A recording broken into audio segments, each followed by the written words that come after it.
Good morning, students. Today we'll start with chapter number 2 of business studies. Chapter is forms of business organization. अभी तक हमने जो last chapter में पढ़ा था वो बिजनेसेस थे, वो एक्टिविटीज थी, different different activities of human, different business activities, industry, trade, commerce, ये हमने किया था. Today we'll discuss about forms of business organization. Like अगर हम स्टार्टिंग की बात करें, जब बिजनेस स्टार्ट हुआ होगा, है ना, तब बिजनेसेस छोटे, ह्यूमन नीड्स कम और स्मॉल स्केल पे बिजनेस चल रहा है. बिजनेस लार्ज स्केल पे नहीं चल रहा है, स्मॉल स्केल पे चल रहा है, बिकॉज बंदे की नीड्स ही, ह्यूमन नीड्स जो है वही बड़ी कम.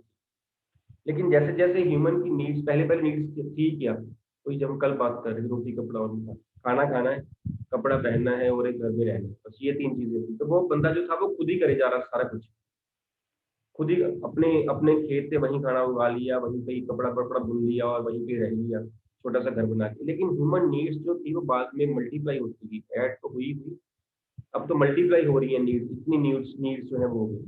धीरे धीरे जो बिजनेस था वो जो पहले स्मॉल स्केल पे था, नीड्स ज्यादा होने के कारण बिजनेस लार्ज स्केल पे हो गए, लार्ज स्केल पे हो गई. अब जो प्रॉब्लम्स आई वो क्या आई, स्मॉल स्केल में पैसा कम चाहिए, लार्ज स्केल में पैसा जो है वो ज्यादा चाहिए. स्मॉल स्केल में एक बंदा मैनेज कर सकता है, लार्ज स्केल में एक बंदा नहीं मैनेज कर सकता, ज्यादा पर्सन हमें चाहिए. पैसे की प्रॉब्लम आ रही है, पर्सन्स की प्रॉब्लम आ रही है, मैनेजरियल स्किल्स की प्रॉब्लम आ रही है. एक पर्सन हर चीज को हैंडल नहीं कर सकता. स्मॉल स्केल में बिजनेस था तो एक पर्सन हर एक चीज को हैंडल कर रहा था. अब जो एक पर्सन है वो हर एक चीज को हैंडल नहीं कर सकता. ठीक. तो उसके कारण जो बिजनेस का जो स्केल था वो बढ़ गया, और बिजनेस के स्केल बढ़ने के कारण नई नई बिजनेस की ऑर्गेनाइजेशन जो थी वो एग्जिस्टेंस में, नई नई बिजनेस ऑर्गेनाइजेशन जो है वो एग्जिस्टेंस में आई. राइट. उन्हीं उन्हीं बिजनेस ऑर्गेनाइजेशन की, उनकी फॉर्म्स को हम इस चैप्टर में डिस्कस करेंगे. जो हम पहले बात कर रहे थे कि जो बिजनेस है वो स्मॉल स्केल पे हो रहा था और उसको एक ही पर्सन जो था वो मैनेज कर रहा था, that type of business is known as sole trade business.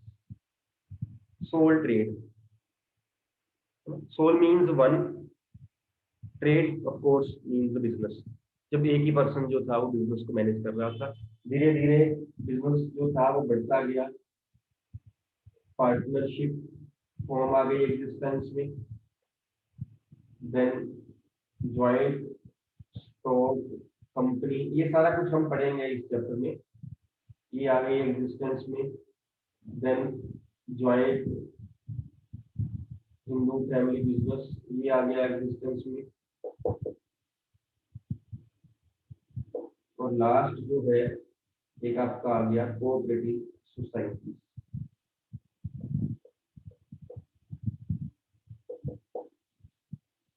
ये पांच जो है, these are the forms of business organizations जो एग्जिस्टेंस में है. इन पांचों को हमने जो है वो पढ़ना है इस चैप्टर में. आप कह सकते हो कि ये पांच टॉपिक्स जो हैं, ये पांच डिफरेंट चैप्टर्स हैं.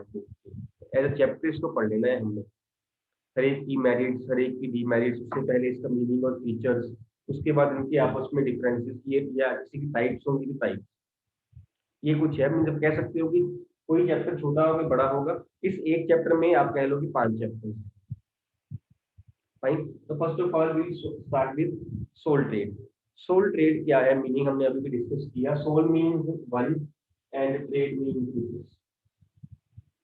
Soul means one and trade means business. Means when any business activity is conducted by one person,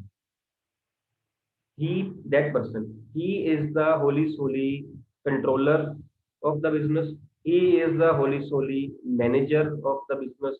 He is the owner of the business.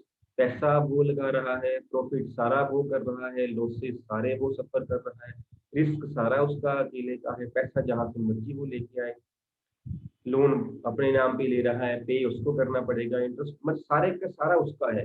He is the owner, he is the manager, he is the controller of the business.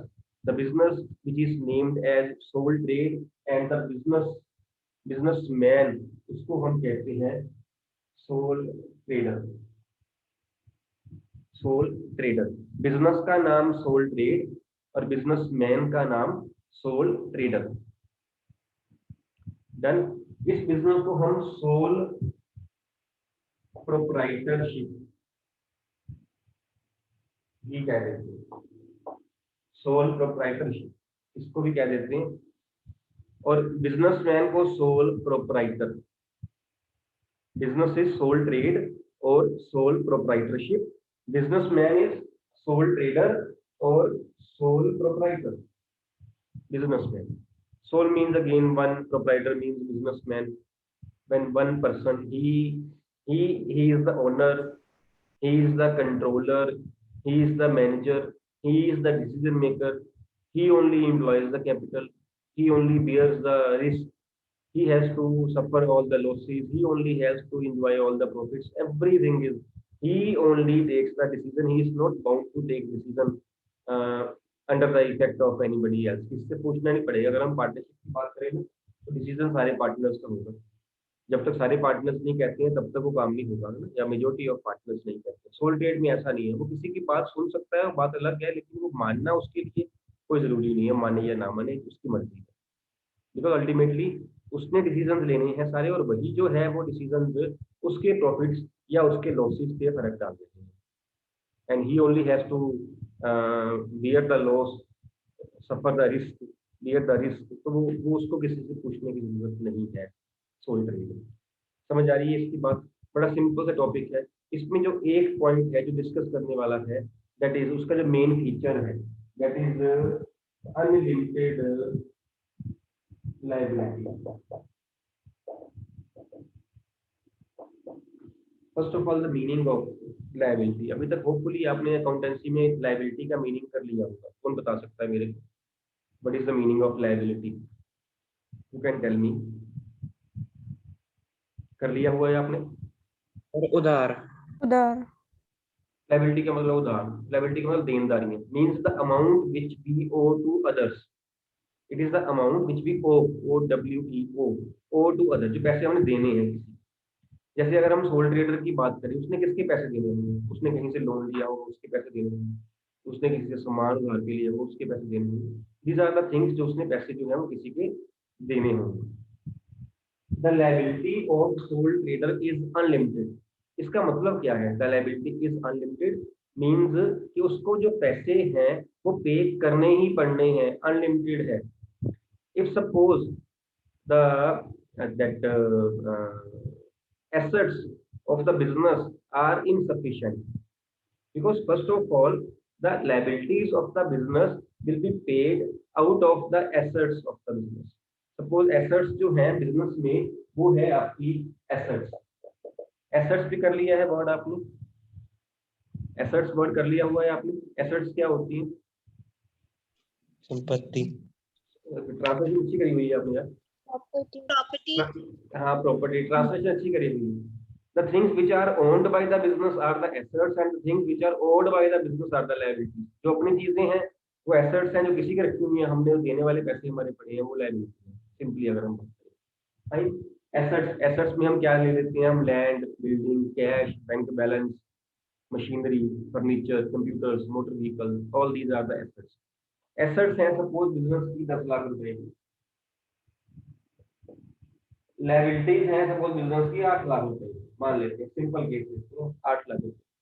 Now the liabilities of the business can be paid out of the asset, because सबसे पहले जो business की हम बात कर रहे हैं, business की लायबिलिटीज हैं वो बिजनेस की एसेट्स से पे की जाती है, बिजनेस की एसेट्स से पे होती है।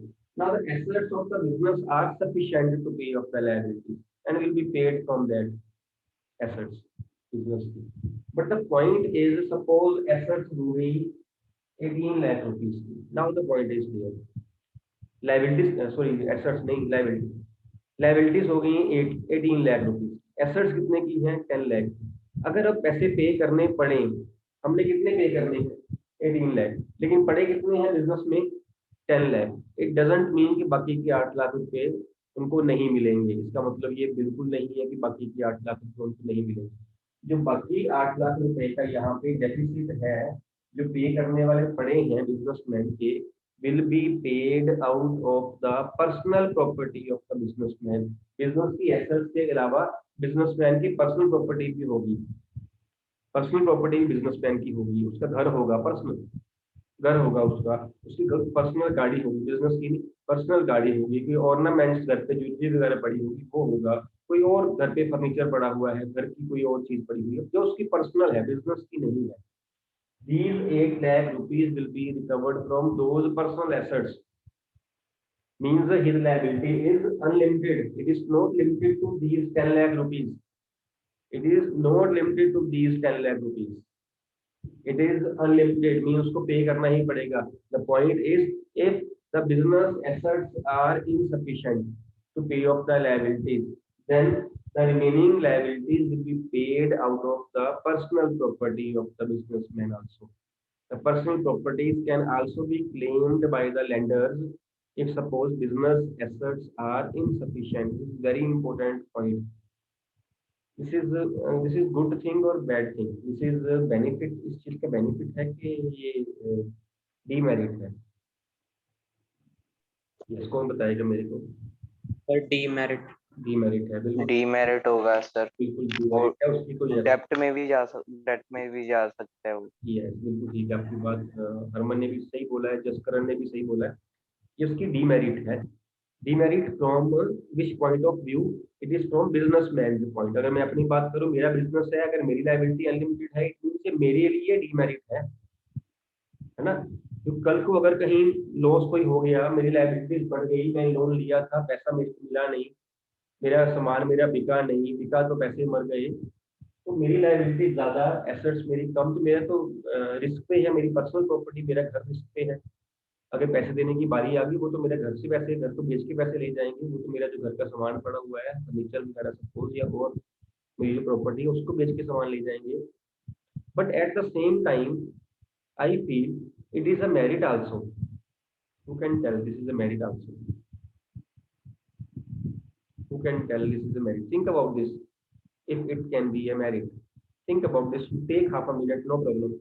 I am stopping the recording.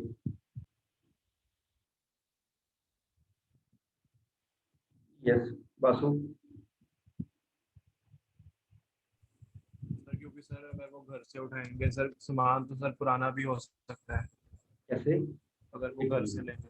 Repeat कर. अगर सर वो घर से हमारे मतलब प्रॉपर्टी लेनी शुरू करेंगे तो सर जैसे सामान कई बार अगर उन्होंने टीवी लेना, टीवी तो ओल्ड मॉडल का हो सकता है, तो सर उनका नुकसान भी हो सकता है. जैसे उनका नुकसान हो रहा है, हम अपने फायदे की बात कर रहे हैं. उनका नुकसान थोड़ी वही हमारा पुराना मॉडल, वही सर पुराना मॉडल चला गया, नया आ जाएगा. नया आ जाएगा. मतलब आप ये कह रहे हो कि ऐसी पोजीशन बिजनेस में लेके आए, जान जान के लोन ले लें, बाद में वो लोन हमसे पे ना हो, हम बोले हमारा टीवी दे जाओ ताकि हम नया परचेज कर लें. नहीं मतलब इस सिचुएशन में जो लोन दे अच्छा ऐसा करते हैं, वैसे ही नया टीवी परचेज कर लेते हैं, हम यहाँ लोन सफर क्यों कर रहे हैं? हमारा नया टीवी आ नहीं सर, जाएगा, अगर हम यहाँ एक नए टीवी के लिए बिजनेस में 8 लाख का लॉस सफर कर ले, फिर वो हमारे घर पे सामान लेके जाए, हमारी इंसल्ट हो, फिर हम नया टीवी लें. तो वैसे ही टीवी नया ले लो यार. वो ज्यादा सिंपल नहीं है भाई. बस ऐसे भी कर सकते हैं. ऐसे तो ऐसे ही करना चाहिए, ऐसे भी कर सकते हैं, नहीं करना ही ऐसे चाहिए. अब एक नया टीवी लेने के लिए हम इतना लोन देंगे और बाद में वो सारा उस प्रोसीजर में जाके, लीगल प्रोसीजर में जाके वो टीवी उठा के ले जाए हमारा, क्योंकि हम नया टीवी लेना था इसलिए, है ना. ये पोजीशन में नहीं आना चाहिए मुझे. और कुछ हरमन? सर जैसे कि अगर वो एक कंपनी है वो डेट में चली जाती है, तो हम गवर्नमेंट को शो कर सकते हैं कि हम डेट में चले गए हैं, और वो उसके बाद गवर्नमेंट ही हमें पे करती होती है. ये हम कंपनी की बात जैसे करें, कंपनी की बात यहाँ आके करेंगे. अभी ये सोल्ड ट्रेड की हमारे तेरे मेरे बिजनेस की बात हो रही है, जो हम दुकानें खोल के बैठे हैं, उस बिजनेस की बात हो रही है. जस्ट करम. सर इसमें अगर कोई बिजनेसमैन को नुकसान होता है, मतलब जो हमारे असेट हैं उससे ज्यादा लाइबिलिटी है, तो हम जो लाइबिलिटी है उसको असेट से पूरी कर सकते हैं, और उससे हमारे बिजनेस का वो इतना लॉस नहीं होगा जितना हम बिना पे किए होगा. क्या करेंगे फिर? मैं समझ ही नहीं पाया. 10 लाख की एसेट्स है, 18 लाख की लायबिलिटी है हमारी. ये तो हाँ जी सर. खत्म ही हो गया ना. ये तो गई. हमारा बिजनेस अगर हमें आज बंद करना हो तो ये तो खत्म हो गई, एसेट्स हमारी गई. हमारे पास बचा गया 8 लाख की लायबिलिटी बच गई. किसी और साइड निकल गई. और कोई है? पॉइंट जो है वो चलो तीनों आप अपना अलग अलग सोच रहे हो। Vasu well tried, Harman well tried, Karan also well tried. कोई और थोड़ा सा आउट ऑफ द बॉक्स सोचो तो हमारे लिए, मेरे लिए, मैं, मेरा बिजनेस है, ये मेरी पोजीशन है, ये मेरे लिए कैसे, मेरे लिए फेवरेबल सिचुएशन है।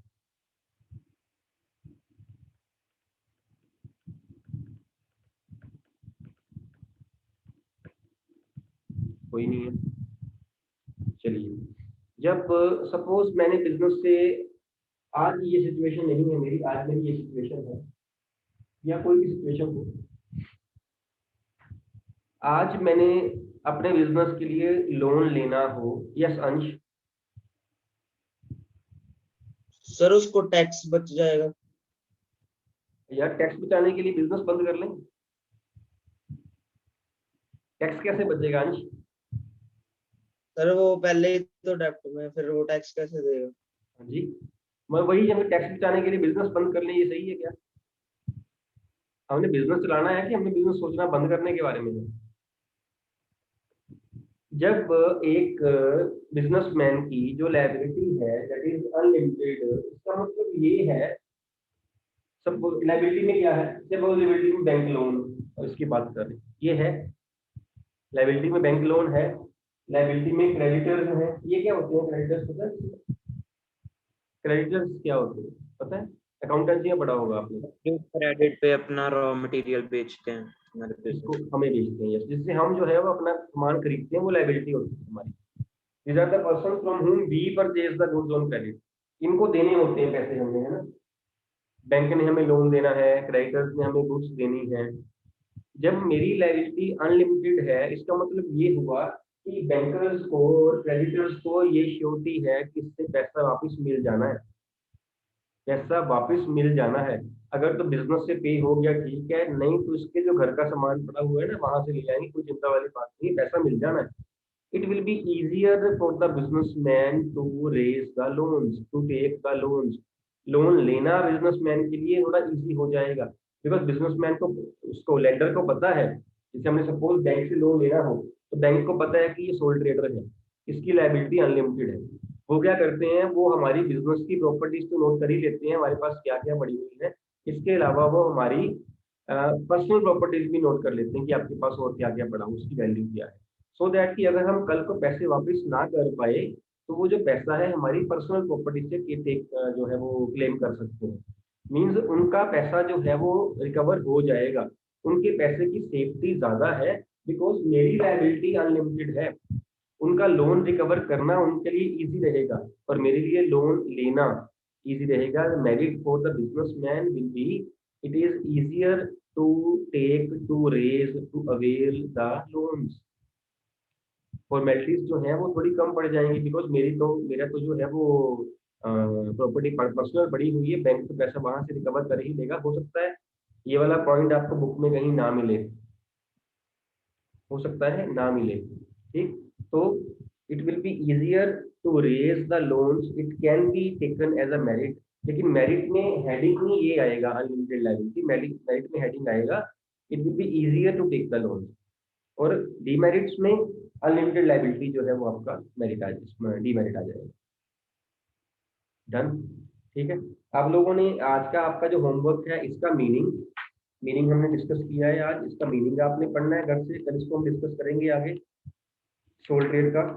देन आपने इसकी फीचर्स पढ़नी है, और एक मेरिट्स पढ़नी है और एक डीमेरिट्स पढ़नी है। जितना हमने डिस्कस किया है ना पॉइंट्स, या तो इसमें डिस्कशन में आ गए हैं या इससे रिलेटेड है सारे पॉइंट्स। कल इसको हम जो है वो अच्छे से करेंगे, और अच्छे से करेंगे। आप लोगों ने इसका जो है वो घर से पढ़ के आना है, सोल ट्रेड का मीनिंग, फीचर्स, मेरिट्स और डीमेरिट्स, आपका ये आज का होमवर्क। कल को इसको हम डिस्कस करेंगे और नए पॉइंट्स भी इसमें आएंगे। देन आपकी साइड से कोई प्रॉब्लम हो तो बता दीजिएगा, आज के लेक्चर में कोई डाउट हो तो बता दीजिए प्लीज।